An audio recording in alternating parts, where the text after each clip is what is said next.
BTB Podcast has officially joined forces with SWSC, and things are about to get a whole lot more entertaining. SWSC is turning up the volume on the entertainment and launching a brand new YouTube channel called Sorta Local. It's all about fresh local content, live streams, new shows, and the kind of fun, off the cuff moments you don't want to miss. And yes, the BTB Podcast is coming along for the ride. You'll still get the same BTB show you love, but now on a bigger stage. Expect live streams from Wolves games, on-location recordings, guest appearances, and plenty of surprises. This is just the start. More details are coming soon as Sorta Local launches a new wave of shows and events celebrating the best of Sudbury and beyond. Subscribe to Sorta Local on YouTube and be a part of something new, local, and seriously entertaining. Silver Cross Sudbury. Are you or a loved one looking for mobility and accessibility solutions in Sudbury? Look no further than Silver Cross Sudbury. Silver Cross Sudbury is your trusted source for a wide range of mobility aids and home accessibility products. They're dedicated to improving your independence and quality of life. Visit their showroom at 760 Notre Dame Avenue, that is 760 Notre Dame Avenue, or call them at 705-222-0700. Your independence is their priority. We thank Silver Cross Sudbury so much, more importantly, Dean and Chantal Jacqueline, who are the owners of Silver Cross, for making a difference in our lives and our listeners since day one, supporting our podcast. From the cold of the north, where the stories begin, behind the bench, let the breakdowns roll in. Sports on the table, hot takes on the line, unbeatable banter every single time. Settle in now, let the good times last. You're listening to the Northern Ontario Podcast behind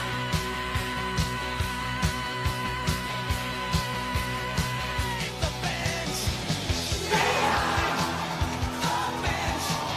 Behind the bench. Behind the bench.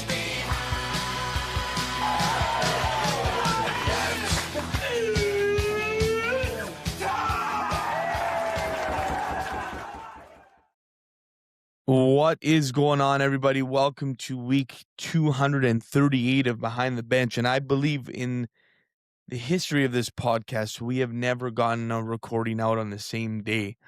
This is going to be the first time it happens. As you're listening to this on Good Friday, Happy Easter, everybody, Bona Pasqua to everybody. You will be getting, we are recording this on Friday, and it is coming out Friday, today. You are going to get this today. It is going to be, we got lots to talk about on this podcast. Obviously, we know what happened yesterday. Our Wolfers season is over. But before we get into all that, you can find Behind the Bench podcast on all podcasting platforms. We're on YouTube. You can find us on X or Instagram at BTB Podcast _. You can find us on TikTok at Behind the Bench. All other things BTB, you can find us Behind the Bench, www.behindthebench.co, and all merch can be purchased at www.btbshop.ca. We're here. It's week 238. It's a sad week. It's a bad week. It's a bad week. It's a sad week. For me, double whammy. Double D. I am taking L's left and right this year. I mean, you back it up to the Blue Jays losing in Game 7. I think that's been the beginning of the end. Spad, Pond Hockey, back-to-back Jacks, just 2 slaps in the face. What else happened? What other L's have I taken? I'm trying to think. Well, buddy, rattling them off. Well, yeah, I mean, Italy this week. Yeah. The Wolfers this week. So some major L's over the past. Canada, Olympics. Like, it's just been one after the other. I don't know, heartbreak after heartbreak. Strep throat in Mexico at an all-inclusive. Like, it's just one after the other. And this week was a double whammy. Italy and the Wolfers. Oh, it hurts. But you know what? Let me send it off. I haven't even introduced you in here yet. No, it's Tom, fine, so buddy. I'll send it off to you. Tommy Vlaus is here. We are here, mano y mano. Today it's another classic podcast, and Oh my goodness, we have lots to talk about. But Tommy, how are you? We are talking to you one day before you set off to the motherland, Greece. Uh-huh. So, how are you doing? I mean, I don't want to say that I'm doing great because I don't want to make you feel any worse than what you just told me. But I would be feeling great knowing that I'm going to Greece for okay, 2 so weeks? yeah, 2 weeks. I think it's like equivalent to like 15 days. I think I'm back to 19th or something like that. But where's I going with Robbie this? B. Yeah, Mason, if you're listening, we're going to be leaning on yeah, you. We're gonna be leaning heavy on you, because bud. I'm Heavy. gone. Heavy I'm lean. gone for 1 week this week to Toronto for OHL Cup, and the boy, no recording got out. It's like I'm almost debating bringing my gear to Greece. 7-hour time change, make it happen. So I got Wi-Fi at the house, only bud. thing We can do this. the only thing was like there's no point No, in I'm kidding. recording Until after the Monday. series was over. You know, yes. until after Thursday. It only made sense. Yeah, But yeah, no, we are going to be leaning on the boys hard. the Here. buys hard. I may have to call Homer back up. For these next couple of weeks. Like Paul PTO for Vlahos, 2 weeks. I'm telling you, I'm signing PTOs. Why am I looking, dad? He's coming with me. Oh yeah, sorry. I was thinking about OHL Cup when you were gone. Another L. I almost signed Paul. That's another L. I almost signed Paul Vlahos to 10-day. Yeah, But- I'm gonna have to look around. JP Rains is on my radar. I may have to bring him on for a podcast. Oh my god, sick. Well, you have to still let me know when you're going on, because I'll do what you did in Mexico for a hit. Yeah, maybe we'll get you to tune in for a hit in Greece. That'd be nice. But yeah, we will be digging deep here. So really, if anyone wants to put their application to be a co-host, just in case Mason or Roberto can't make it, please do. You doing a solo show would be all time though. Like just talking to myself would be insanity. Yeah. Sean Avery used to do that. Actually, I know. Sean Avery had a podcast. Just talk to himself. Like, who's Sean insane. Avery? Yeah, good question. Sean Avery. But I had a week, bud. I mean, I celebrated my birthday last weekend. Yeah. 26th, and obviously you guys treated me to a nice dinner the Friday before that I left for Toronto. So leave Saturday and go up to OHL Cup, have an exhibition game against UCC. If anyone's not familiar with them, they're in the they just lost in the semis, actually, OHL Cup last night. But really good program, really good team. Upper Canada College, to be exact. We were on campus the Saturday for an exhibition game. Really good team. They beat us 4-0 that day. But fast forward to Sunday, got treated to doubleheader. I was at the third game of the Jays season with against Oakland. So that's when they swept them. They went 3-0, and followed by a Raptors same day. And the Raptors, I think it was the biggest blowout in franchise history. I think they won by 50-some points. 31-0 run. That's 31-0 run. It was like watching it live there. I'm like, is Orlando ever going to score? Like, it honestly was video game stuff. Like bricks after block shots, after turnovers. I'm like, the Raptors looked like the 96 Bulls. Like it was outrageous. But it was a fun day. I did both those, and fast forward to the week, I was there all week until Wednesday. We not the outcome the team obviously wanted with going 1-3, but still ended on a high note with getting that last game as a win, and obviously a good chance for the Northern Ontario guys to showcase their talents for all the OHL scouts. And let me tell you, there was a lot of people there. I ran into our boy Sheldon Keefe. Give him a little dab up. Your boy, yeah. Not your boy, my boy. I'm like, why is he here? And then I realized his kid was in the tournament. So, it was just cool. A lot of good hockey minds there, and obviously a huge tournament right before the OHL draft. And fast forward to now, buddy. We little depressing yesterday on the stage and to wrap up the Wolves season, and I know we're gonna get into that, but I'm excited to leave tomorrow and go see my grandma and some family in Greece. So excited for it. I don't think you could have timed it any better, to be honest with you, Tom. It's like honestly, like my bags were packed when the Wolves were done. Like everyone's like, everyone was just saying like, if they go on a run, like I'll be like, yeah, go on a run. I'll be back for the second round. Like it's totally fine. Like it's all hopefully good. When you're back, we should have better weather by the time you're back too. So I think you're leaving at a very opportune time here. Mm-hmm. And not to mention the weather in Toronto, dude. It's a totally different world there. Like, it was 20 This all has week. been the worst. It's been, I mean, another L. This has been the worst winter ever. in Yeah, my well, like, 26 years of life. I think it's been the worst. Jim, you winter literally get to ever. Port Severn, like, and then you Yeah, get right into Barrie. Nothing. nothing. It's crazy how different it is, and it's The difference, 300 yeah. kilometers away. The difference.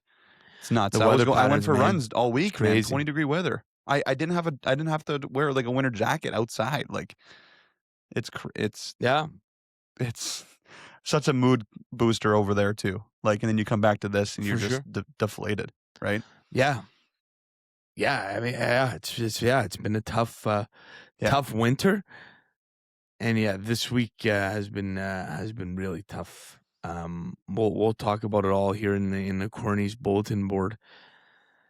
The last thing I wanted to ask you before we get into our performance of the week, Tom. Yeah. Just talking about Team OUA for a second. When is this team going to get past the threshold and like, I know you guys you're not lucky with the schedule at all. You got some tough teams in there, but I'm dying to see this team advance. Mm-hmm. Like, it's, you know, can you give me any insight on when I can. what's going to happen with Team NOHA here? How can they get, what if you had to, how do you get this team past the threshold? I think assembling a team Earlier, you got to assemble. Yeah, I don't know. I think that's the only thing. But we could touch on it. I just very briefly. I just wanted to get your very insights briefly. before I we mean, move I on. can go down. You know how passionate I am about this stuff. I can go down a rabbit hole quick. Like, I think the two biggest points is you got to find a way from every association in the north to keep these players that move away.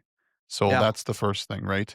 We're going to see in a couple weeks when the draft happens, like, let's say a handful from the north get picked. But if you actually looked at the birthplace for some of these draft picks, a lot of them will be from the north, and another top 5 pick will be from the north again. So, but they move. That's not playing in the north. Yeah. That's not playing in the north. So you got to figure out a way, and we can talk about this in deep another time on how to keep those players. And the other thing, like you mentioned, is you're at a huge disadvantage. You talk to everyone that whole week. It's like, oh, you guys had a good showing, like the chemistry it lacks because you just put the team together. We literally had one exhibition game practice. I know you have a couple showcases, but I think what might happen move forward is it's just going to be a long progress of trying to find a way to get the team together for tournaments Early. throughout the year. So we did the showcases this year, but it was kind of like an inter squad, 2 teams. So maybe what we would like to do is go to these 2 showcases, but put who we think will be on the team in April, like for that first showcase. And then you can kind of add as you go throughout the year if so-and-so has a good year or whatever. But like instead of doing kind of 2 squads, you still do 2, but it's like a 1A, 1B, and your 1A might be your team for OHL Cup. So you give them the 2 tournaments, you give them the showcase or the camp in Espanola or wherever it's going to be. Like you just try to find ways to get the guys that are going to make your team together for like a whole year. And maybe it's a year before. Maybe you go U15 and U16 team on OHA and you do it like a tournament style team. There's tons of ways, right? No, I know. But it's I'm like, just thinking on it now. Do even like you wonder, like, obviously me being on the competitive side of things, I love seeing like you want the team, and Tom, you guys are playing to win. You want to advance. Yeah. But are people just okay with, we're gonna get guaranteed 4 games of looks here and we're happy with it? Like, doesn't really matter. Correct. You know what I mean? I don't know. You're right. Is that right. that might be the mindset of a lot of people, right? Too. You're right. So. But and the message that we try to tell the kids and the parents, it's like, and too, Al, like this tournament, like scouts don't go in on it and say, okay, let's pick 1 to 15 right now. Like the draft's already done when you get to this tournament. You might bump up a round or 2 if you have a good week, but like good showing. if you're projected in the 8th and you have a good showing, you're going to go in the 6th. Like the draft's already selected, so you shouldn't bank on this 1 week. And that's the point you kind of mentioned. It's like, when is this team ever going to get to a quarterfinal? That was our message all week. It's, guys, you have to get to a game like that because that's when all the eyes are on you, is the elimination games. Yes, people come out throughout the week, but if you're 0-3, sorry, that fourth game, there's not many people there, right? It's just get to a quarterfinal, semi, and obviously the final is going to be packed with people. But it's like you have to get to those games, and I don't think maybe the kids realize that they need to get to those, right? And the individual stuff takes over, which is unfortunate. But yeah, I can go on and on and on for this, right? Yeah. Like it's No, definitely. I think he made some good points all the way around. Yeah, it's difficult. Like you are, it's just you are at a disadvantage. It's tough. I was looking, maybe we talked a little bit about it off air as well. Is there an opportunity like Thunder Bay gets, like, unless they have a special team, like it's not pretty in Mhm. they're showing at the OHL Cup, but you got to give them representation too. So I don't know. Do you combine? They are in Yeah. Northern Ontario. They're as north as it gets. That's the Right? other thing. It's It's interesting. It's interesting the ways that this could potentially go now. I think I think it's pretty unrealistic in the end unless these kids move. Mhm. But Yeah, and the other I think the main thing is having, like you mentioned, getting the team together earlier earlier, and playing yeah, in some more tournaments. Yeah, yeah, and obviously is a good keeping start. it's a good start. Obviously, I'd love to keep the guys that did move, but then you almost have to see the other side of it. So let's just say nobody in the last 5 years moved down south. Like, let's just say that Yeah. wasn't a thing, and we had all these top end guys that did move on our teams. We probably would have made it to a quarterfinal, semifinal for sure. Like, let's say like 2 of the last 3 years with all these guys that were high end picks that moved. Yeah, It's like if that starts to happen, did you not think the GTHL and the OHL Cup are going to say like, ooh, like they're always kind of in a semi or always kind of in a quarter and they have a free entry. Like it's like maybe we put them in a wild card to get in, right? right, Like right.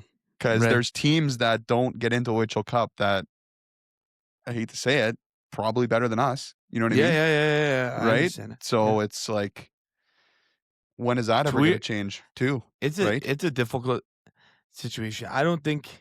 Yeah, maybe just to put a bow on it. I don't think unless you stop free player movement, I don't think you will never stop some of the top players from leaving. No, no. And I think it's just a personal choice at the end of the day. And finding the right situation, like the family's willing to move, or they have relatives there, or they have friends there that, they're finding their kid a good situation to move somewhere and play at a high Yeah. level Yeah. is the kind of the way I look at it. I think it's all dependent on the kid and obviously the parents when it really comes down to it. Like the main example, I remember talking to Mason Walker on this podcast on his decision to stay rather Mhm. than move, Mhm. which he definitely had the opportunity to do so, right? So I think it just depends on the kid. Cole McKay, who we've had on the podcast, he left Tom his U16 year. Yeah. So I think it all just depends if it's the right situation, so on and so forth. So I don't think you'll ever stop the top kids from leaving unless you stop player movement, and that's going to cause a gong Ruckus. show if that ever happened, right? So Yeah. Yeah, and it also starts with the associations to take a little bit of ownership on how they're running their programs though too, right? Like you shouldn't just be focusing on the U16 age group because it's right before the draft. If every association cared as much as they did for U16 at all ages, I think you would maybe have a little more support throughout, the younger days of everyone's development and potentially keep some players, right? At the end of the day, for like sure. if you tell me an association cares about a U12 more than a U16, you're lying to me. Like you're right to my face. Yeah, oh, yeah, no. It's the later Yeah, years they care about, right? But for if you sure. if if you gave the same support throughout the whole years, like maybe you'd be able to keep some of these guys. And the other thing is you have to get good coaches in order for some of these players to Yeah, stay, right? which I think we have. It's just It's just it just I guess it just goes team by team. It changes every year. It changes mhm, every year. Like there's not a lot of consistency. You know what I mean in terms of yeah, year to year. You know, I don't mind the idea of having a coach from your early years kind of come up with you, and then they go through the cycle. Once again, you have that consistency, right? I don't mind that at all. because you have that relationship. They know how to develop you. It becomes now a specialty type of thing. So yeah, it's interesting. It's interesting. I'm interested to see where NOHA goes next. I think there is some momentum, and I just want to see them advance. I want to see you guys advance. Be nice. And I think there's definitely opportunity for that to happen. So we'll see what happens. But we will move it on now to our Tristan Ritchie at Lake City Realty Performers of the Week. Thinking about buying or selling a home in Sudbury, Tristan Ritchie from Lake City Realty gives you more than just listings. He gives you honest advice. Tristan will tell you whether it's the right time to buy or sell based on the market, your needs, and his deep local expertise. No pressure. It's just the truth. Ready for a real conversation about real estate? Call Tristan at 705-920-6109 or follow him on social media at Real Ritchie. Your home journey starts here. Tristan Ritchie with an all-time April Fool's prank posted his house for free on Instagram, and people were buying it. Like, people were like, "Oh my God, this is amazing. Free house, blah, blah, blah." It was just Tristan's place. So You got a good April you got Fool's one too there, a but on the couple stick pod. taps. You like that one? That was good. I want to tell the people I did not make that. That was sent to me from a source. Really, they eh? would like to, they would like to remain anonymous on that. I did not make that. Can you Promise tell you. me? Can you tell me off air? I'll Though? tell you off air. It was. That's hilarious. I thought it was you.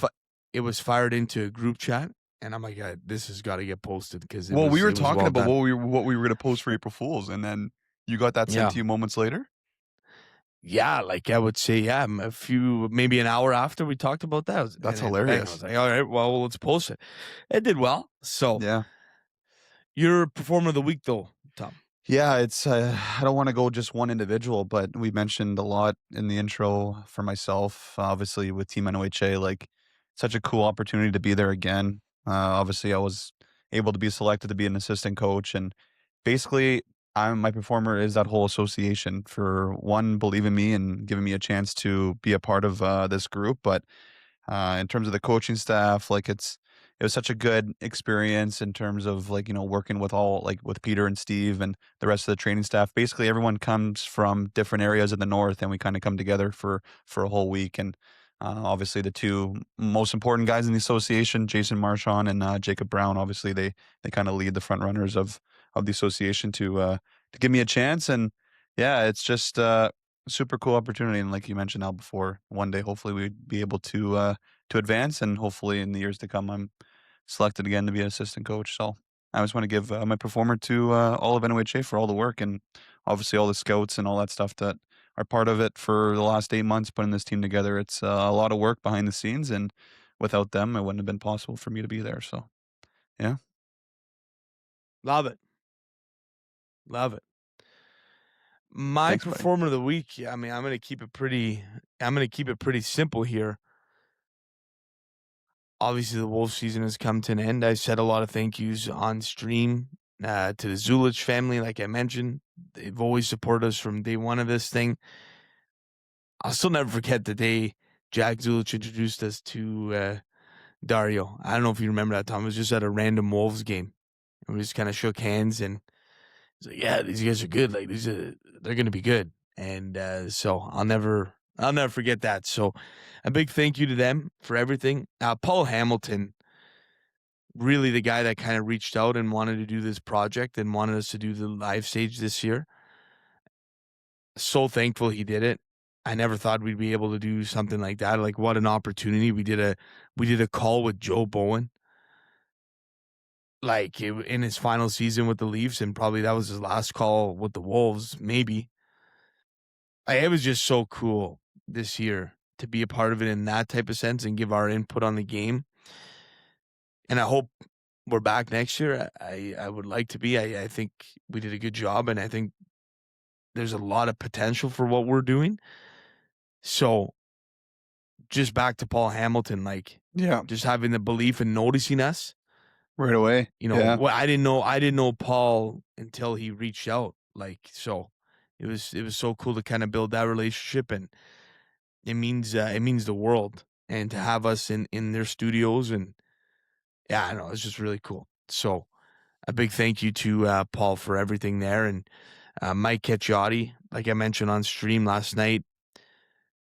No one supports us more. He's one of our top 5 one of our top 5 supporters easily. Always pumping our stuff out, always taking care of us. He is first class in that organization. He's an absolute gem and an absolute asset to that organization. So a big thank you to Mike Cecchiotti. Of course, his wife as well, and the entire SWSC crew. You look at the media people that have taken care of us. Snoop, our guy Snoop, working, setting up all our stuff. That guy works so hard setting up the set, the stage, wherever it is. The guy's buzzing. He's, a big thank you to Snoop, who's been great for us. It means the world. I think also I'm going to go down the line, like the coaching staff, the relationship we've built, Tom Barnes, Desi, Govey, as well as Bear, of course, the training staff, Josh. I got Josh right this time. Not a boy. Josh, Gracer, of course, Jimbo, James. Like, what a crew. What a crew of guys. Yeah. For them to kind of open the door their to arms. us, to have that relationship, from media. Like, we are, at the end of the day, we are media. I wouldn't really call us that. We're like, you know what I mean? If you look at the bare definition of us, we are media, but I don't really view us in that way. Yeah. You know what I mean? No. So no. I really appreciate them opening up and building that relationship with us, and it just it means the whole world. Like, it's a great staff. I believe in that staff, and like I mentioned on stream, I hope they're around for a long time, because that team that staff deserves a team that has a chance to win. So, of course, Jeff Forsyth, we go down along the line, Rob Papineau as well. It's all a built relationship, and I'm just really thankful for it. So that's a long-winded one right there. Tom, Andrea. That's good, yeah. I mentioned his Zuluch family, but Andrea, of course, as well. C-Mac, Chris, Cosmo, like, you just go down the line. The whole staff, the whole SWSC staff, for everything they've done for us. Tom, we had a stage with our logo. I know. In the Sudbury Arena, the place that I went so many times as a kid. Yeah. Watching my idols. Remember being there, 2006 and 7 run when Donati scored in overtime against Plymouth in the finals. Man, it's just so cool. So cool to do what we did there. And a big thank you to everyone across the line.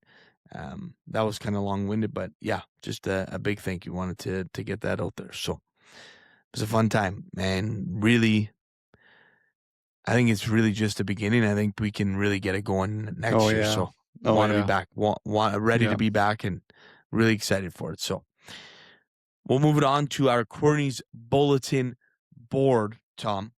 We'll touch on it. Of course, we're going to do the Wolves post-mortem. But the start of my week was awful. Tuesday, Italy, for the 3rd time in a row, has not made the World Cup. Failed to qualify, losing in PKs to Bosnia and Herzegovina, who is an underrated team in my opinion. But in Shakespearean fashion, that's the only way I can describe it, this Italy team falls. You get up 1-0 early off a goalkeeper mishap. It's like the perfect start. You take a red card late in the first half off their own goal kick. Like, I'm talking Shakespearean here, folks. Awful tackle. Just, even if you let the guy go and you tie 1-1, at least you're still even. But then you watch this team defend for literally 50 minutes. It was the most painful thing I've ever had to watch. A team sit back the entire game because they're down a guy. And in all that defending, they have one golden opportunity to put it away 2-0. Moise Keane with a beautiful chance. Breakaway. skies it, and then they had 2 other really good chances that they missed. The only thing you could say as a descendant of Italian is it's just disappointing. It's disappointing. Last time I've watched Italy in the World Cup, I was 14 years old. There are kids that have never seen Italy in the World Cup. You know what I mean? And the best part is in this stretch of them not making it, they won a Euro. Like, that's got to be the most comical thing of this all. I don't think people talk about that enough, is in this stretch where they have not made the World Cup, they won a Euro. They won a Euro, and the best part about that, the same team, the exact same team, went to go and qualify for the World Cup and did it. The Euro champions, same team, carbon copy, not like maybe a couple changes. Don't qualify. It's insane. It's insane. And again, here we go. This is a long-winded Dude, rant you're here. humming. I'm What did you do humming. last night? Well, it's been a week of pent up sadness. Isn't it anger, nice whatever though you to wanna come call it. on to a show and just let it fly though? Let it 'Cause, like- fly. It is. It's like my therapy session right now. Correct. Because think of it before the show 5 years ago when you had. I'm the same way. It's like, what did you do? You called your buddy and just did the same thing. But now, like, Yeah, exactly. Now we're just doing it on a podcast. yeah. So now fans can relate to you and listen. But I got a question for you. Yeah. Like, I'm not gonna say it's similar in terms of Greece, but we won the Euro as well, right? 04, and then I don't remember even the last time possible. Like, they were good. Yeah, Greece. That was just like it was a like call it what it was. It was Cinderella, right? And I don't think miracle. we're years away to come back. But my question to you was, like, it's a hard question to ask, but like, all I'm thinking of is what happened to Italy? Like, what? It's a good question. Like, it's a good question. Man, there's like, even back in the day, because like I follow, but not as much as you, obviously. yeah. Like playing FIFA video games back in the Italy was like the fun, like so fun to play with, like, and good. But like, what happened? Like, it's like they're not existing anymore, man. Like, it's crazy. Yeah, I know. I think it's a Like, you can't even qualify, Jim. Like, that's I know. Crazy to think of. It's much more than just the team. Like, I think it's like you got to look at like maybe the grassroots of this all, like developing players, their academies, all this. Something is going wrong there. We haven't had a striker, like a goal scorer since, like, I don't know, Mario Balotelli. Like, that may be the last guy that they had that was like your out and out striker that could score, like a pure goal scorer. So I think it's a systematic issue that they have to figure out. It's got to be like top down, see what is going on here. And it's to me, I always go back to, I can't believe they won a Euro in between this stretch. Like, they won a tournament, one of the hardest tournaments to win. They won a Euro. Yeah. Yeah. It doesn't make any sense how that team, the exact same team, didn't qualify. It was like literally 6 months after they won the Euro. Doesn't make any sense. Yeah. So Yeah. it's difficult. Now, looking at this on the flip side, like I told you before, of course, my whole life, we haven't really had Canada soccer be a prominent team on the world stage my whole childhood. So Roberto would attest to this too. We grew up watching Italy. Italy was our team. Yeah. But now that Canada is in the mix, you can't, like, for me, if I'm watching Canada, Italy, it would break my heart to see, obviously I'd have a hard time cheering against Italy, but I have to cheer for Canada. To me, that's the way I look at it. I'm Canadian at the end of the day. Maybe the best case scenario if they ever played each other was a 0-0 draw. So I'm going to go back to the fact that we could have had Canada, Italy Game 1 opener for Canada of the World Cup in Toronto, and it didn't happen is insane. Like, it was right there, Tom. It was right there. Do I you know. know how I many know. Italians are going to be at that game that already bought tickets? Could you imagine buying tickets to that game? Yeah. It doesn't happen. It's like, I just spent, I don't know, $2,000 to get these More, tickets. bud. More. Yeah. I went to check FIFA for the now Bosnia playing thing. I'm thinking Buddy, the you're price gonna go. dropped. Keep Maybe going. Keep going. You've had a week with the tickets too. here we go, another L for Jim. So it's a last second tickets for FIFA.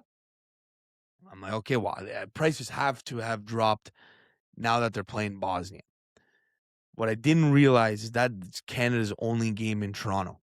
So, of course, these prices are going to get jacked right up, which I'm going to get to that in a second. It opens up at 11 o'clock. So I'm in the queue at 11 o'clock. I did not get through the queue until 4:20. I get through the queue. Lo and behold, see the tickets? The cheapest seat, $2,300.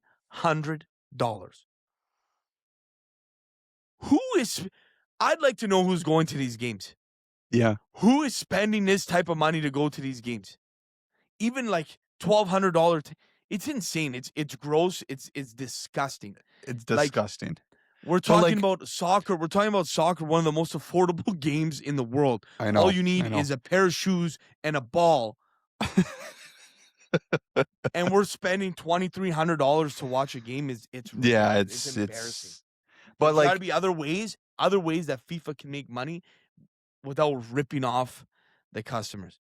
$2,300, Tom. I want a ribeye steak sitting at my seat when I get there, and I want a personal server the entire game, and beers and everything included. But for sure. Here's my question. Like, you have people that would pay like $4,000. So why is it 23? You know, like, how do you market value, whatever, like analytics, crazy, Tom? it's like, how did you agree that that's the number? You know what I mean? Like, I'm talking about how crazy that price is. If it was Italy in that game, double. It's crazy that I was seriously considering spending that type of money. Well, dude, yeah, because it's both your countries, dude. I would have done the same for Greece. It's once in a lifetime. It would have been once in a lifetime. That would have been once in a lifetime. It's not like you're going to see Drake at the ACC here and he'll come back in 10 years. Like, you're talking once in a lifetime here. Also, can you just tell the people you saw Drake in his prime in Toronto, lower bowl? I just tell the people the price and tell the year. Tell the year. Pre-COVID, 2018? 18? Yeah. Yeah, and I think I mentioned this to a few people like out in public at Wolves games and stuff, and they're like, "Oh, I was at that concert." Okay, so when you dropped the Scorpion album, right? Yes, Drake, Migos. I was obsessed with the Migos back in the day. Yeah, okay, yeah. Them both, $220, 15 rows up. Like, I paid that was a premium then. Like, I paid them like premium. Tom, you know how much those tickets would have been now? Yeah, $5,000. Let alone surprise guest. Boom, Travis Scott comes in. So I saw Migos, Drake, Travis Scott for $220. Unbelievable. 15 rows up because he came in and sang Sicko Mode and Goosebumps and stuff. It was wild. How insane is that? Yeah, one of my the best concert I've ever been at. Best concert I've ever been at. Yeah. So it's insane where the ticket prices have gone. That was 7 years ago now. Eight years ago. Yeah. It's disgusting. Like, it feels like FIFA is scamming. Like, it feels like it's a scam. But like, how do you? Senegal and Iraq in the middle of the week is $1,000. Yeah, I know. That's to go watch. And I don't want to. I'm not dissing the sport. Yeah. But that game can very well finish 0-0. What are you getting out of it in terms of value? Sorry. It's crazy. It's crazy. If you're paying $2,300, you need to see like a 4-2 game with a couple red cards and stuff. Like, it's like, and that's not going to happen. Yeah, and I don't want to put bad juju out there, but I don't think. Sorry, let me rephrase this. I think the game is going to be sold out. Canada, Bosnia. It will be 100%. But wow, Yes. it would hurt to see it not because of these prices. Yeah, but You know what I mean? yes, I'll It's add going to into be this. though. There's no way. You know what else is like, I'm just going full business banking on you here. Yeah. 40% of those people going to the game probably can't afford the ticket and they're going and spend it anyways. Yep. 100%. You're absolutely right. Like, absolutely. they're like, oof, That's I the only shouldn't way. do this. That's the I only should way. maybe, But I'm gonna do it. spend some money into the house or the yard, or maybe, fix the right But it bumper can wait. of It my can car, wait. but Yeah. but it can wait. Yeah. So it's like, and then you're double tracking 2,300. Jim, it's not Yeah. just a ticket, bud. Hotel this, Accommodation, food which this. is probably You're looking. I haven't even looked at hotels, what they're No, going to don't. cost during that Don't. time. It's disgusting. Don't. The only You're way I was almost going to call I was going to call Robbie Call Dean and say, Roberto. "Hey, Robbie, Yeah, yeah, 100%. But you're looking at, you're not going to the game alone, first of all. Yeah. So you and a +1 significant other or a buddy, $5,000 right there. Yeah. $5,000. Dinners, hotels, $7,500. Buddy, you want to go to Greece for 2 weeks? That's what I'm doing. Like, Yeah. it's outrageous. You could go to Greece there for and 12 back. days. There and Yeah. back. Yeah. There, back, and then again, double back. Not eat. Like, I'm flying across the world. You could at the you same could fly price. you could fly business class at that point Might as well upgrade to first class for the same bud. price. Well, exactly. For 2 hours of entertainment. It's wild. It's crazy. It's crazy. Now, the last point I want to make this before we send it off to our interview, Tom, and then we'll do the post-mortem interview here. Okay. Of the Wolfers. In a sick way that I'm going to say this, it probably is a good thing that Italy, if you're looking at it as a Canadian, it is a good thing that Italy didn't get in. That's a horrible thing for me to say, but if I'm looking at it, if you are a Canadian fan, that crowd, it would have been an away game for Canada on their home turf. Correct. All the Woodbridge would have been there. Gatchel would have been there. We're talking, it would have been insane. The crowd, it would have been an away game for Canada, bar none. So when you look at it that way, as a Canadian, it's probably a good thing. And I still think Canada could beat Italy, but I think you do. How stupid if this is me gonna sound, but I do think Bosnia still is the lesser team between them and Italy. They just in one game was able, a perfect scenario where an early red card and you're humming, like you're eventually going to wear that team down and score. Yeah. Oh my God, there's some big boys on that team, Tom. My goodness, some monsters on that Bosnia team. Yeah. So that game's anyway, June something, eh? June 12th or 11th? June 12th. It's going to be electric. What day of the week is that? I believe it's a Friday. Don't we have a golf tourney the same day that we talked about yesterday? Not the same day. No, it's the next day after that. But what a week! What a parlay that's going to be. So with that, folks, I think that's all I wanted to say about Italy and Canada. Well, we're gonna have a watch party. Okay. We'll chat about that. But we are going to send it off to our interview because that was a little bit long-winded, and then we'll come back with the Wolves post-mortem. We'll now send it off to Alexie Olivier, who just came off winning an OUA championship for the Guelph women's hockey team. We'll send it off to her. All right, ladies and gentlemen, we are pleased to be welcomed by our next guest from Hanmer, Ontario, Tom. H-Town.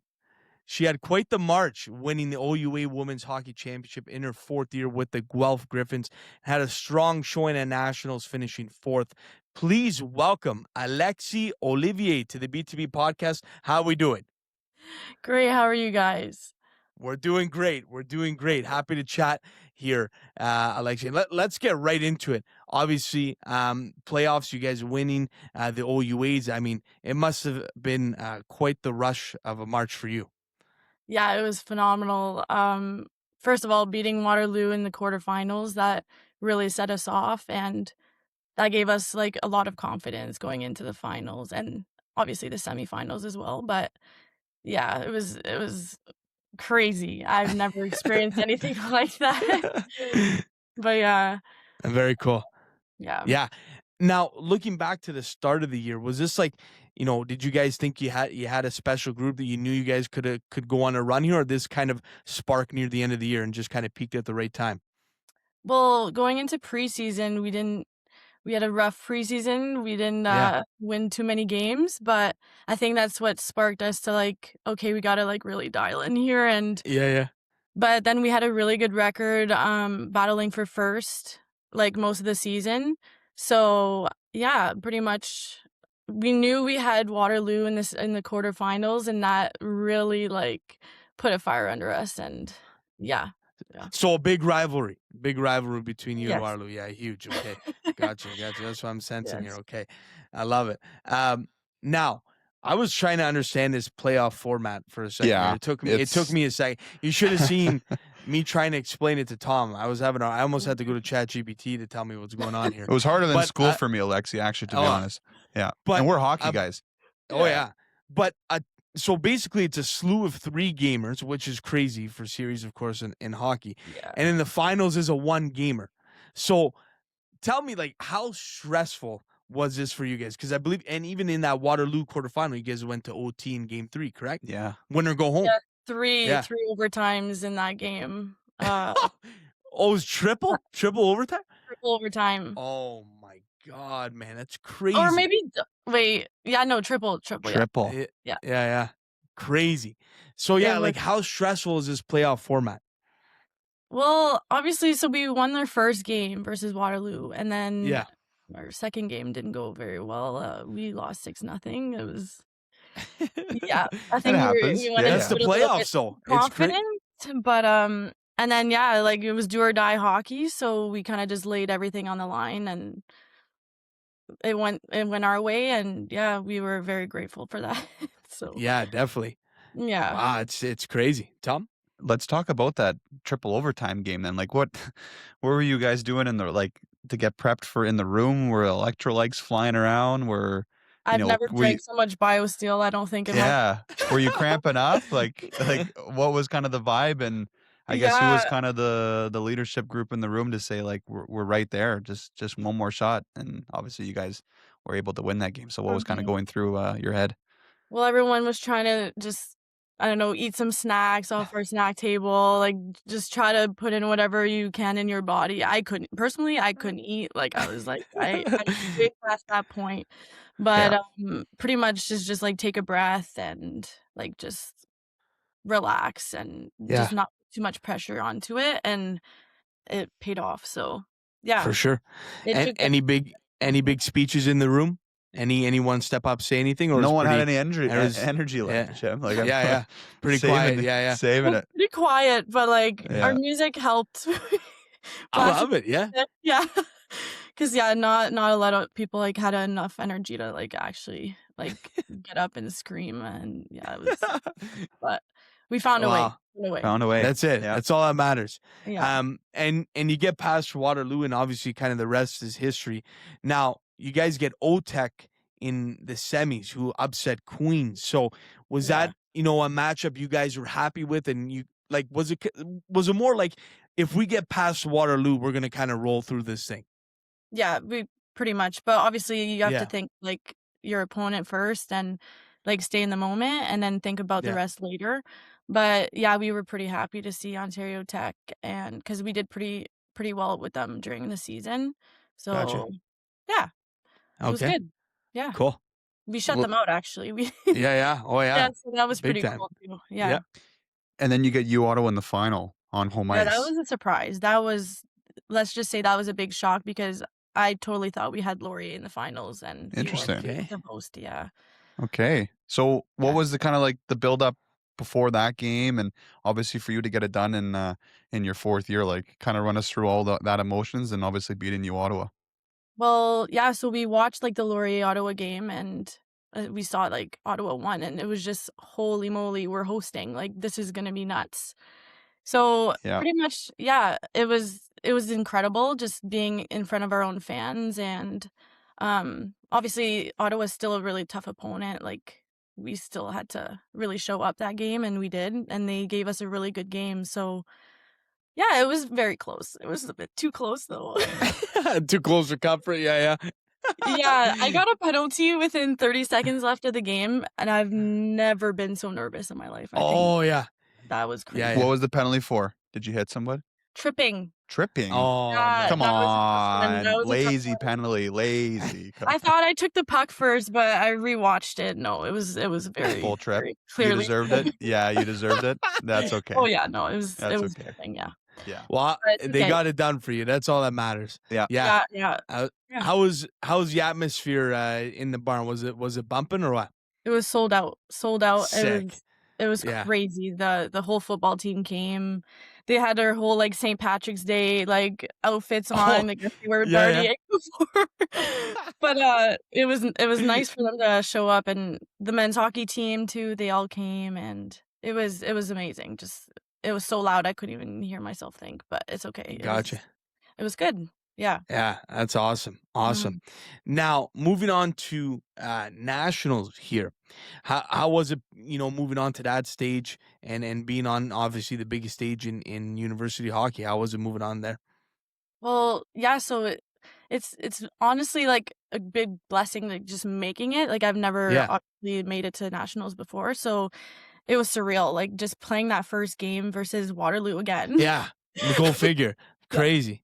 That was a shock too, but honestly, I love playing versus them. Like it just Yeah. fires us up so much just to get to beat them. So yeah, it was a big crowd too, so that really helped, and it was a very close game as well. So yeah, it was amazing. I loved it. Loved every single opportunity we got to play there. So Yeah, yeah. that's so cool. And Elmira, that's not too far from you guys either. It wasn't No, it was a 20-minute, 30-minute drive. Yeah, that's funny. Oh man. And I mean, obviously a heartbreaker to Concordia. Take us through that game. It was a new opponent, so just that in itself is amazing because obviously Yeah. you never get to play those teams, and Right. it was very close. Like we didn't know what to expect. We obviously knew it was going to be a hard game, and it was very close. Went into overtime and just didn't get our bounces, and they got lucky. I say they got lucky because we were very head in head with them, so it was very close. Just one of those games. Yeah. Yeah. Gotcha. Mhm. I wanted to ask you about, obviously, you guys winning OUAs. Like, are you going to have a chance to bring the cup back here at all? Like, do they give it to each player for a little bit? Have they told I you don't what the think plan is? so. I don't don't think think so? so. Well, we already broke it, so Yeah, that's not that happening. is already a liability. So I don't think I'm gonna bring it back. But I got my medal, the hat. That's all pretty much I need. So You got your swag. Oh, there you go. There you go. Yeah. That's great. That's great. Let's go back to the start. Like, growing up playing the sport, like, how did you kind of get involved? What age did you kind of start? And were you close to kind of maybe playing any other sport, or was it kind of always hockey for you? I started when I was 3 or 4, and I did play rep soccer for GSSE. So Okay. it was kind of like my parents were like, "Hey, like you have to pick because we're literally out of town every weekend. Like pick, please." So I picked hockey, and I'm really glad Yeah. I did. Yeah, very cool. Yeah. Now for you, and we're looking at your elite prospects here. You spent most of your time down south, correct? For minor hockey? Yes. Was that a Yeah. major decision for you? Like, what kind of maybe led you to go that way? Just more opportunities, I think. Like, Yeah, love Sudbury Wolves. The Lady Wolves were amazing growing up, and they got me to where I am today. So, but it was a big change living away from home and living For with sure. girls for the first time. So, but I'm really, really happy I did. yeah, definitely. No, it's definitely Yeah. a cool experience out there, and we definitely see a lot of girls actually make their way down south quite a bit. So yeah, it's definitely not uncommon for sure. Now committing to the University of Guelph. First of all, what a university. Fantastic spot. But yeah, She's how wearing the did you merch land? right now. The Oh, merch yeah. looks Well, good of too. course. Oh, Yeah, One of absolutely. the best Thanks. logos. Oh yeah. Oh, It yeah. actually changed, and I really like this logo, but I'm sad it changed to the new one, but it's okay. I know. Yeah, there was I remember the older logo. Yeah, too. Yeah. But what made you land on Guelph? And were there other schools that you were looking at? Well, that's iffy because my like recruitment process was during COVID, so it was very Right. hard. But I'm really happy that I chose Guelph and Yeah. just the community, the small like it's kind of like from home, like it's very Sudbury vibe. Mhm. It's not too big, but yeah, I pretty much had my eyes set on Guelph from the start. So yeah, Yeah. Safe to say you made a great choice. It's great. I really Awesome. did. Yeah. hmm How did you find balancing school and hockey? Because we have a few friends that play, men's OUAs and stuff, and sometimes they say, you're doing school on the bus and you're trying to figure it out. And how did you find it? The difference between your rookie year to now fourth year balancing both school and hockey. Yeah, so my rookie year, I was in kinesiology, and I switched out of that really fast. It was a little bit too much for me. Not for me. So now I'm in psych, and it's really good. It's not too much, but it's a lot of reading. But I just get it done. Is like Find a way. need. Yeah, you just gotta do what you gotta do. You gotta sacrifice a lot of going out. It's For okay. sure. Yeah. It's Yeah, true. yeah. Yeah. Yeah. Yeah. But hey, it's fine. Yeah. Yeah. Yeah. It's all worth Yeah. it in the end, for sure. For sure, Big yeah. time. Now, how have you found maybe, you've adapted, how have you seen your game grow from your rookie year here with Guelph to now in your fourth year, maybe call you a veteran now of the league? How's your game developed over this time here at Guelph? I would probably say like my confidence, just Yeah. like being confident, like calling for pucks and like I don't know, and also like consistency. I saw a really big change for that. Yeah, and using my speed, like just like knowing what I can do best and just applying those things. I found a huge shift in my game for that. So, There we go. yeah. Okay. Mhm. Now in the off season, I believe you train still with Killer? Still with Killer? Yeah. We had the one-off workout. I don't know if you remember that I Alexie. do. I made a Oh my I made a God, you surprise remember? appearance. Please, I made a please, surprise appearance. Alexie, please tell me how he was. Tell me. I was sucking wind after the It was good. He did good, after the eh? He's warm-up. Yeah, you did athletic. good. He's We did athletic. Surprised you for the big Dude, that man. was- Right? Yeah, oh, Yeah. yeah. Oh yeah. It was a crazy workout for like I was it was good. It was really good. There we go. That's what I Yeah. like to hear. But yeah, Yeah. how's Killer been for how long have you been with Killer and how's he been for you off The season? best, eh? Oh my goodness, I can't even like I don't even have enough words to describe like Yeah. what he means to me, and I think I've been with him since like I was 12 or 13. Yeah, yeah. So, but oh my God, he's helped me so much throughout my journey in hockey. It's incredible, and love him to death. Yeah. And I actually have it's a funny story, but after we won like OUAs, you probably guys know Gio on the men's team. Of course. Yeah, yeah. Oh yeah. Yeah. Yeah. So Gio pulls me aside. I have the cup, taking pictures and whatever. He calls my name. He goes, "Lex, come here." And I'm like, "Okay, like sure." So I'm like, "Oh, maybe he just wants to see the cup." But he actually had Killer on FaceTime. Oh, And nice I touch. immediately just starts crying, and it was just like the best moment actually, like just because he means so much in my journey. So Oh. it was incredible. Yeah. Look at So So Gio, good. man. So- Gio, the Oh, nice soft play, guy. Gio. Gio, Yeah, yeah. wow. That's great. I Yes. was Yeah, yeah. expecting he wanted a selfie or something with the trophy. Like, That's what I thought. I'm like, oh my God, I'm just gonna like shove the cup in his face, but no, he actually it was good. Yeah, it was a good. okay.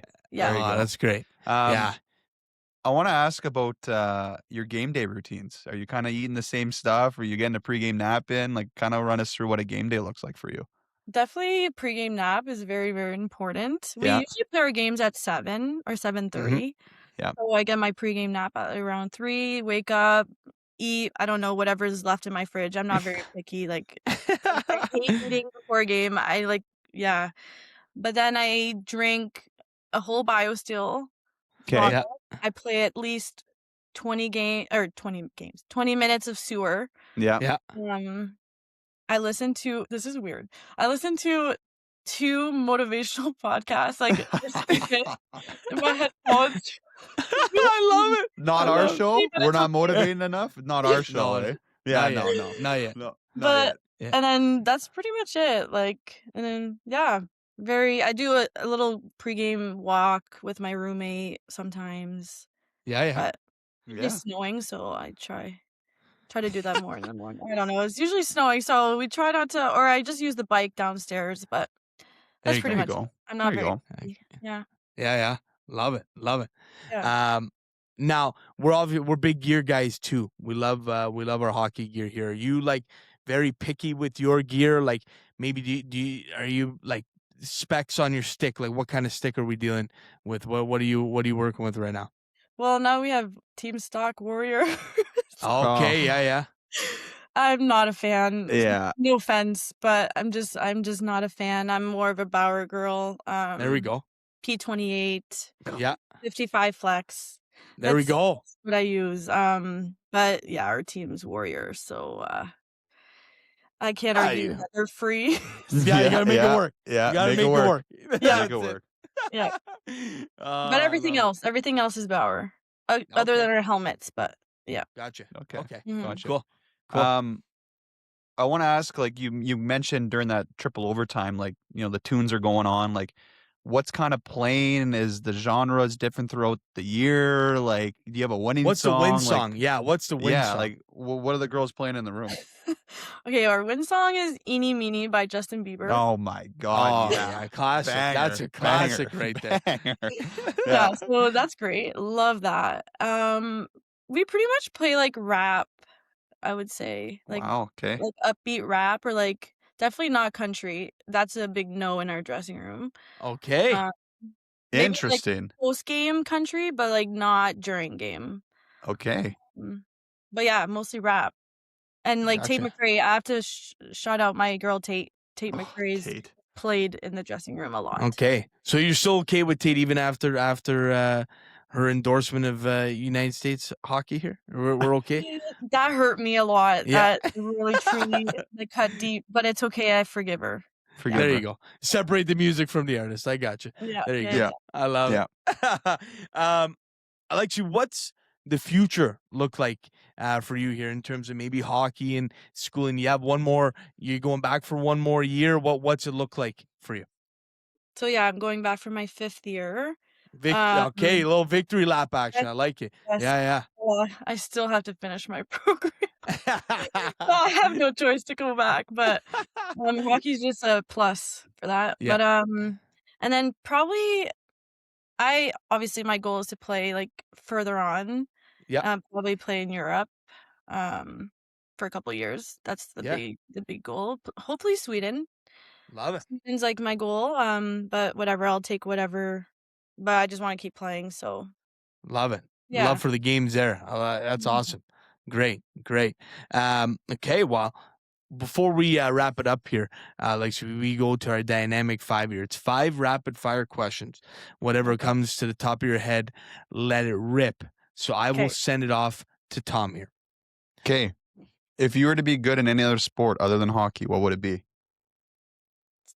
Soccer. Soccer. Okay. Yeah. Who's your favorite women's hockey player of all time?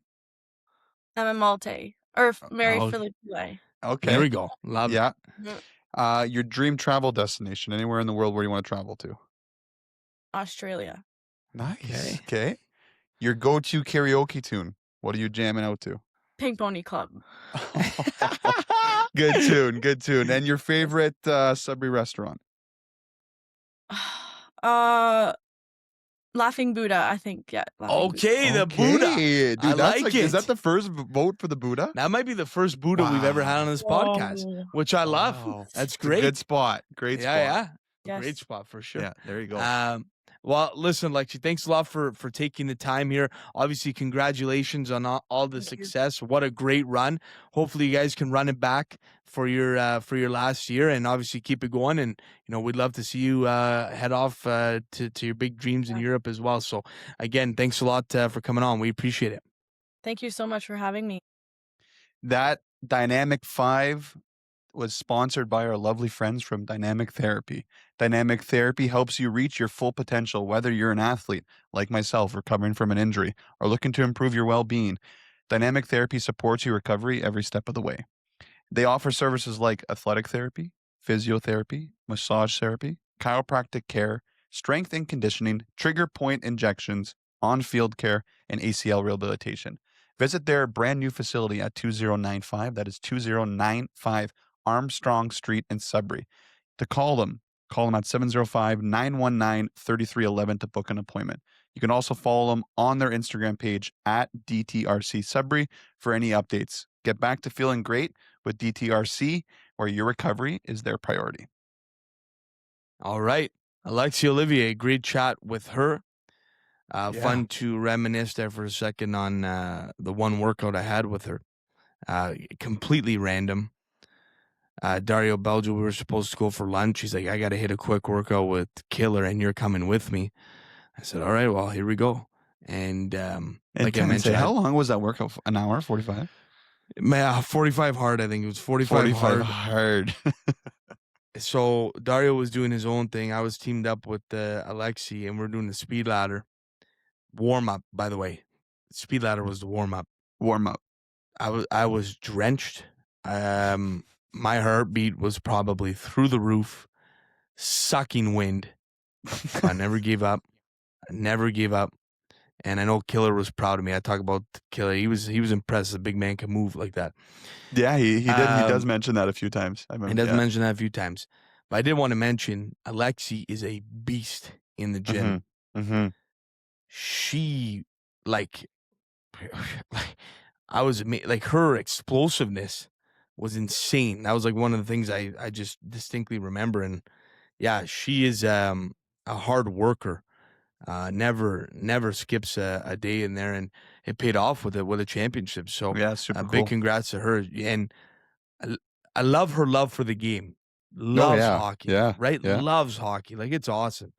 So she'll be back in Guelph one more year to run it back. And we'll see where it takes her after. So yeah, big OUA congrats to her. champ. OUA champ. You gotta love that.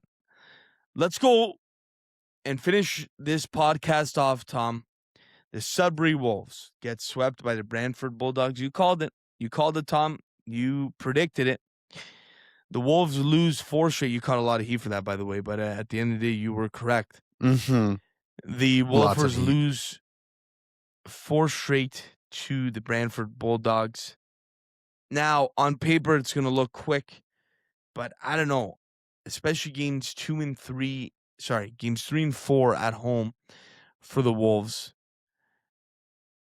The effort those guys put in, I can't stop saying it. Like, you have to be proud of that hockey team. And I don't know how you're not a fan watching them, how hard they played. And as well, the crowd was good on Thursday, yesterday. So people showed up to support the team, which is appreciated, because this team could have easily folded. It could have been an Owen Sound shellacking. So, oh man, they were. It would have just been nice to see them win one, because they deserved it, man. That game 3 in overtime, so heartbreaking. Brentford went 5 for 6 on the power play there. And then last night was just, it was 1-1 going into the third.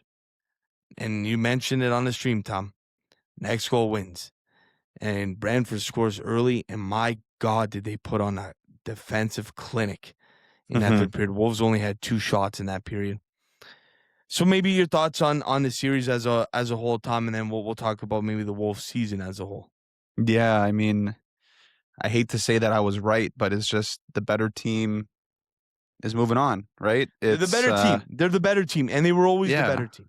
And they always were, and obviously that's why they did the, against all odds, and the underdog kind of mentality. And Jim, you mentioned the effort, dude. Like, obviously, I was gone this week, so I wasn't there for the Tuesday game, but I was watching on my phone as best as I could in between, when I was coaching. And I'm looking at the score and I'm like, it's 2-0 already for Brantford. I'm like, Yeah. this could get out of hand, right? And then I refreshed the OHL app and I'm like, oh my God. I'm like, we're up 3-2.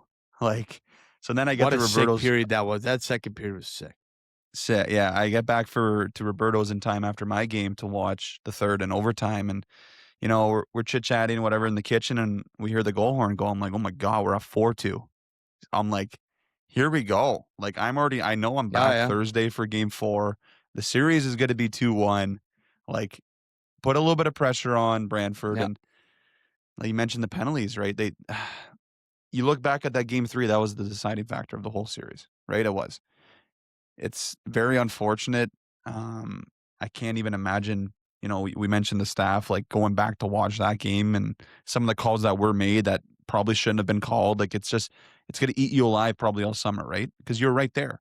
You were right there. But they battled. You mentioned game 4. Like, that was the first game of the series that I saw besides that one period. And you said it to me on the stream, Al. Like, it's like it can go either one or two ways, right? It's you can fold and not put up any fight, or it can go the opposite, and you can really dig in deep here and try to make it a series. And man, did they ever just give their best effort. They go up 1-0. Defensively, they were good. They killed off a few penalties. I don't think the power play was what won it for Brantford in game 4. It was just No. they were the better team, and the chances just kept coming, man. They're so deep at every position, and not even to mention first rounder with my Leafs, Benny Danford didn't play game 3, game 4. So, like, this guy's back to start next And round. they didn't Like, miss a beat in the back a end. beat, man. They're so deep at every position, and that's why they have no draft picks for the next 3 years. Like, they are all in, right? It's just the Wolves deserved a win. They did. They played good enough to deserve a win, and obviously everyone's going to remember it as a sweep a couple years from now. But I hope the diehard fans that were in the building and supported the team all year, it wasn't a 4-0 series, in my opinion. It wasn't. No. The game changer obviously is the game 3. You win that, it's 2-1 going into Thursday, game 4. Major, TSN turning point in this series. So proud of the Wolfers. I mean, really over that series, it left a good taste in the fans' mouth, knowing where the team is headed. I think with the effort and everything, I think a lot of people I don't think people were leaving that game mad. I think they felt bad for the boys, for how hard they played. So I think, the future is going to look bright here for the Wolfers if everything, goes to plan. But yeah, just credit to them on that series. Brantford's an unbelievable hockey team, one of the best teams we'll see. I'm sure it's going to be a deep run for them, depending on who they get here. I think they'll have a tough time if it's North Bay, but I think they'll be able to walk through Peterborough if it is Peterborough. But then you got, Ottawa's no joke. Did you see Sam McHugh hit a Michigan? Yeah. Unbelievable. He was good. He was a part 2 of my performer. Crazy. Yeah. Yeah. To think that Brantford had this guy too. Yeah. Oh, yeah. Yeah. I would love to see that matchup for the storyline. My goodness, man, I would love to see that matchup. Brantford and Ottawa. My goodness. That'd be fun to watch. I think I've asked you, and you wanted me to bring it up on the pod. Like, I talked to, I'm not going to say the source, someone that we're close with the Wolves, and I said, do you guys think you guys would have won this series if you didn't make any trades and you had the Walton Villeneuve trio still here? Like, and basically the answer I got was, yeah, maybe. Like, it would have been more of a fight. And I wanted to ask you that same question because it's not like they were missing, like, okay, maybe the offensive touch at times, right? It's just probably the experience factor of having these guys that have been in playoff rounds. Like, right? Now, but you don't get a JC Lemieux. It depends. Right? You don't have a JC Lemieux. Like, it depends. You don't have, like, the defense on the back end, You need Ula. Like, you need him. on that team, like to eat minutes. You're right. You know what I mean? And it's just So the I trade. think I think the trade will be beneficial in the years to come. And I said it to you yesterday. I love JC Lemieux's game. He sees the ice probably better than most of the league. Like his IQ is And off again, the charts. Like that you had to make those trades. You had to make it. Yeah. You had to make That it. hypothetical, that hypothetical is like, at the end of the day, you know, you probably still lose that series anyways. So then what happens, right? You have nothing. So I think the future, the moves that were made were great. I always think back to what could I, and again, this is me, we're just talking hypotheticals. What happens a couple years ago or last year if you don't trade for Muse, if you trade Musty when he wanted to get traded? Those are, if you don't trade Owen Protz, like we're all talking hypotheticals here. But what happens if that all happened? You know what I mean? What happens? It's interesting to think of. What do you get back for a Quentin Musty? How does Nolan Jackson look still with the Wolves and all those draft picks, right? So,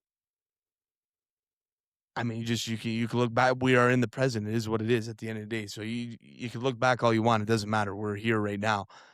I think next year you're getting a lot of guys back, which is great. A lot of guys need to take a step next year. You give guys the benefit of the doubt for their rookie year. Like you play your first year in the league. That's totally fine. Like Provorov needs to take a step. Braden Bennett, I expect to take a step. Right, those are two guys that come to mind where you're going to need them. You're going to need them, Tom. You know what I mean?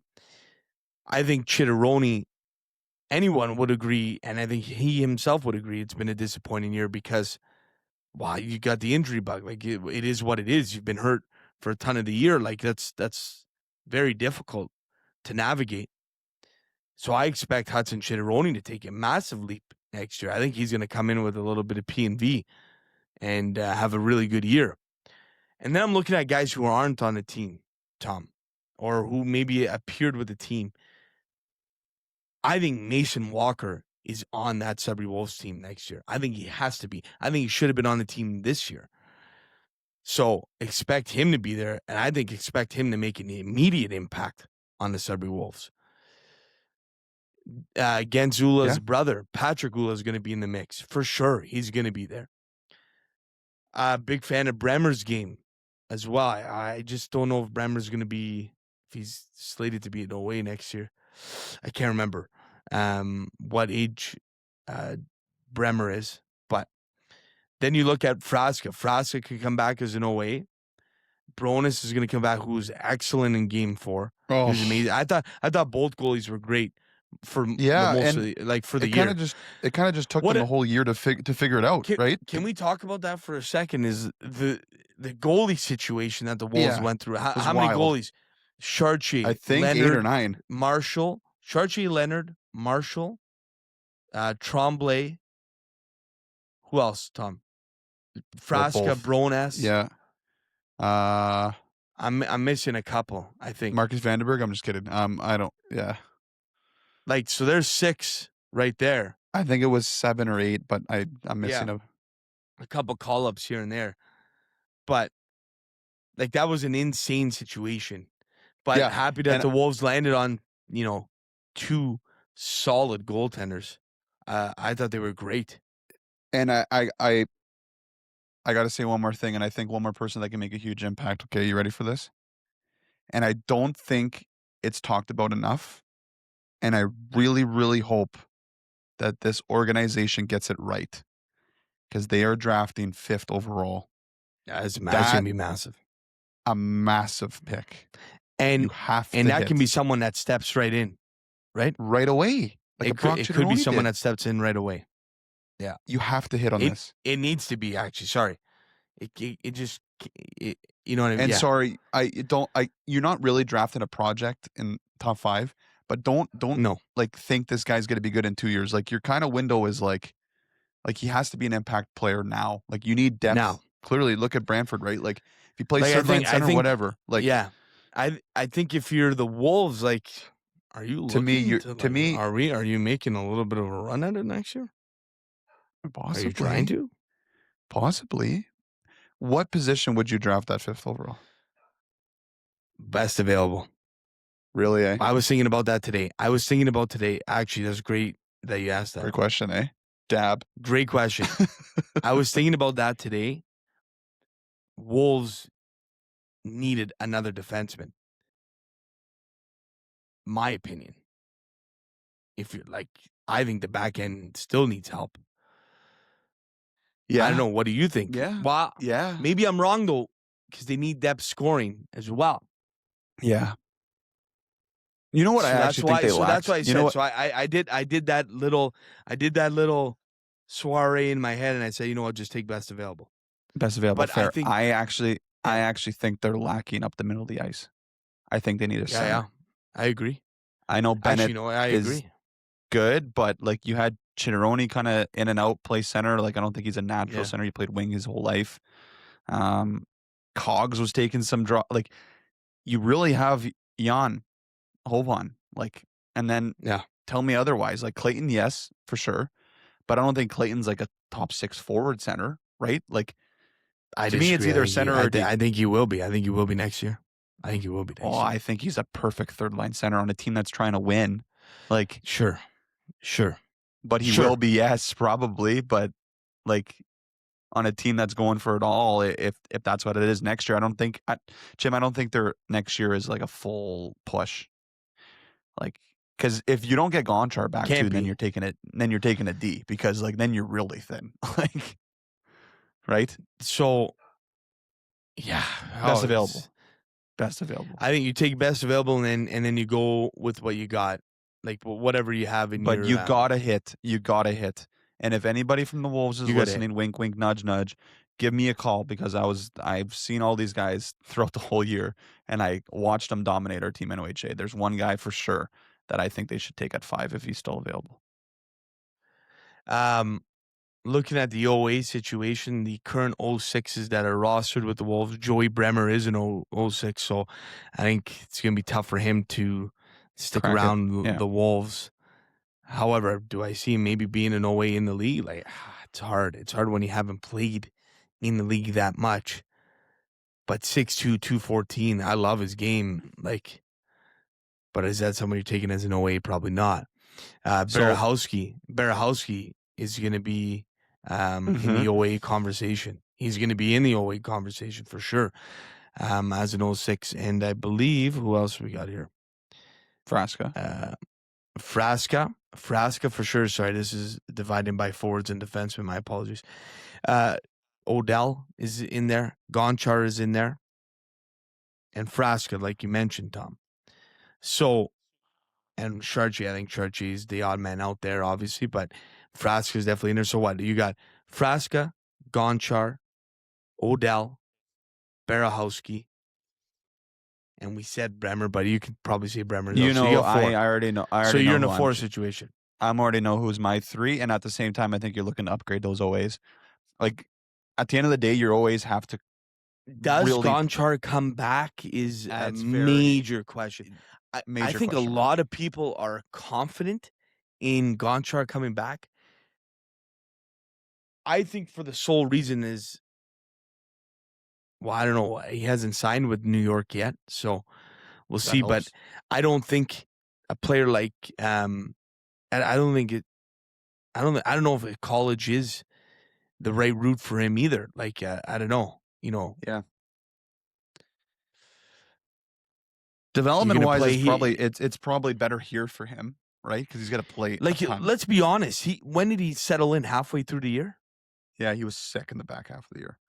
Sick, but the first half was not good. Tough. Like he had even Jan Holman had a tough first half, right? So, and they were amazing in the second half. So it's because they got elevated minutes, dude. They got a bigger role. Right? I can see Gonchar. I could see Gonchar sticking around. I think it's a possibility, but could he be playing pro too? Who knows? It's tough. It's tough. I just think if whoever the OA class is, like if you give some of those guys a chance to come back, I'm not saying they didn't produce this year, but you're taking a huge role now, right? Like all the spotlight's on you. You have to produce. I'm not saying you have to, like, forward wise, you should be around that 70, 80 point. Like, you got to be producing points. And if So you're Gonchar, you're playing, first unit power play, you're out there. You can't be like a First bottom and second depth unit. kind of role, right? Like, looking at the Wolves, so Brones, Frasca, Leonard are probably your 3 goalies. Yeah. And let's say Frasca doesn't come back, then it's probably Chartier. Those are probably your 3 goalies. You're looking at your defensemen. You got Blonda, Gonchar, Lads, Martin, Odell for now, Brady Smith, and Ula. I think Brady Smith is going to fit in there, and there's Finn Kearns in there as well. So Finn Kearns is going to be sliding in there as well. So defensively, it's going to be interesting to see. It's a little bit, it's obviously there'll be a little bit of an older crew. There's a lot of guys here. Finn Kearns is definitely going to be in this lineup, though. I don't see a world where he's not. On the forward side of things, guys that are on the outside, like I said, Mason Walker, Patrick Ula, Parker Smith, Tom. I think Parker Smith gets in next year. Yeah. What do you do with a guy like Henry Doucette? What do you do with a guy like Ethan Dean? We'll see what happens here. But there could be some movement on the depth side of things for the Wolves. I think you need the priority is depth scoring. You need to find scoring other than 26, 71, and 66.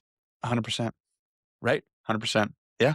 Which you got a little bit of it, a little glimpse of it from Henderson, Clayton, and Coughlin, which was great.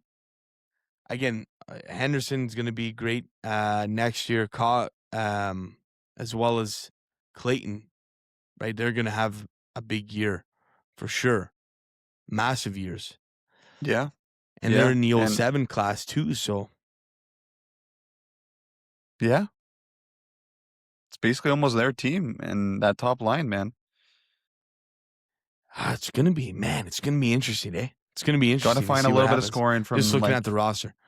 Yeah. Clates Henderson have a big year ahead. And maybe your fifth pick slides in there. He's going to play your bottom 6, but yeah, did we talk about the Oshawa Generals a couple pods ago saying, the cycle of the OHL, they get first overall now, like you watch who they're going to choose if he gets exceptional status. That O'Rourke defense from JRC. Oh, yeah. Nasty. He's real deal. Nasty. Yeah. Real deal. So it's going to be interesting. Luca Blonda is an interesting one too, who I thought had a good game 4. Mm-hmm. I think he needs to take another step.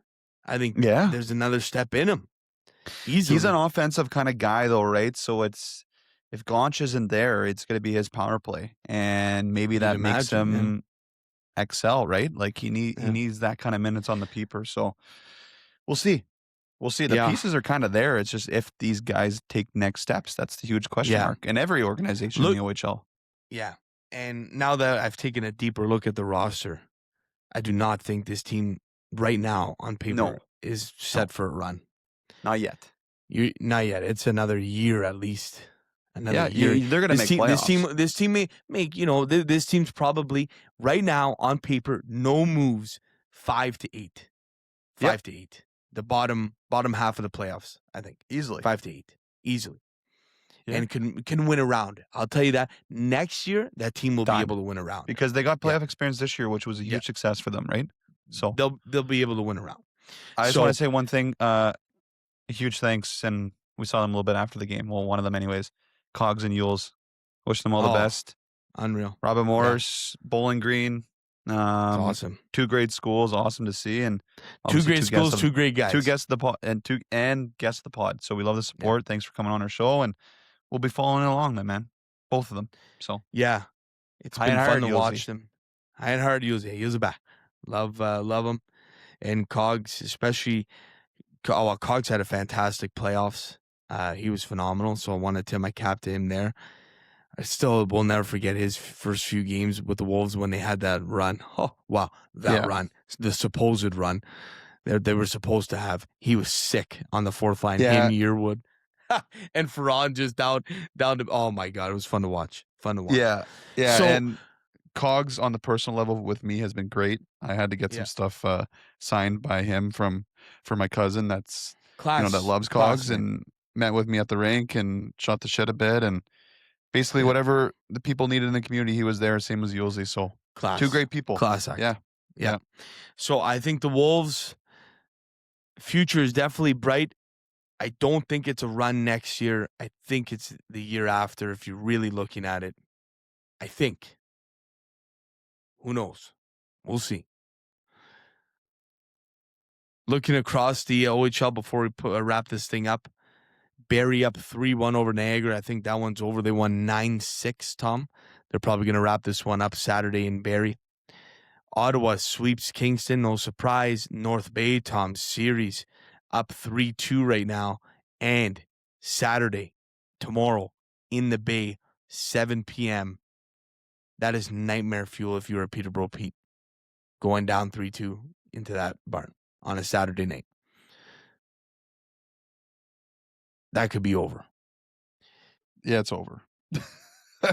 Like Kitchener and Windsor both sweep their series. Flint sweeps their series. Like we talked about, that was a shellacking. Yeah.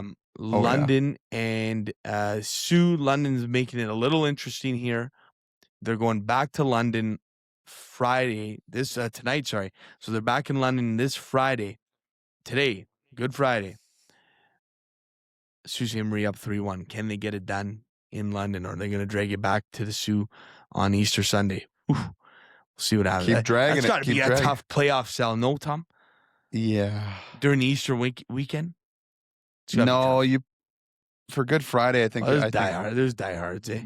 diehards. They'll get all the family stuff out of the way and then go to the game. Yeah. It'll be, yeah, but Yeah. just parlay it. Yeah, okay. Yeah. Interesting. Okay. So, well, I guess that'll do it here for Behind the Bench podcast, ladies and gentlemen. A great chat here, Tom. Thanks, Alexie Olivier, for coming on. That is the post-mortem of the Sudbury Wolves. Going to be interesting to see what happens next year. I have full faith in this staff. Going to be fun to watch, and hopefully to be back on the BTB Live stage. It's been an honor. It's been a privilege. So happy to do it. And like we said, thank you to everyone that's helped us along the way.